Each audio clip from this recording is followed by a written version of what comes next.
COVID emphasizes remote systems weaknesses that are over-reliant on line of sight and on-site verbal communication. Organizations are responding with a newfound emphasis on technology to support the remote workforce and digital workflows for business continuity and new normal post-COVID socially distancing operations. We saw in a Q2 survey from the National Association of Manufacturers published May 28th, almost 77% of manufacturers said that they were reevaluating what work could be done remotely where possible. 2/3 of the respondents said COVID will likely force them to re-engineer the production process or operations with social distancing in mind. So organizations have accelerated digital transformation and business model shifts that we're seeing in the new COVID world. This is placing pressure on older legacy systems, many of which are not up to the task of the need to massively shift operational execution. So how are organizations responding to budgets? Per Spiceworks Ziff Davis survey of more than 1,000 technology buyers in companies across North America and Europe, 76% of the business say they plan on long-term IT changes. Overall, IT budgets are expected to decline slightly year over year in 2021, but 80% of the businesses still anticipate tech spending to stay the same or increase.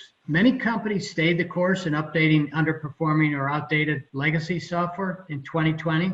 Many as a result of realizing their shortcomings and being able to navigate COVID-related disruptions. Businesses expect to increase cloud and managed services as spending in 2021. 35% of the organizations have or plan to accelerate migration of workloads to the cloud due to COVID. The net of this is that companies are more bullish on digital transformation because quite simply they have no other choice.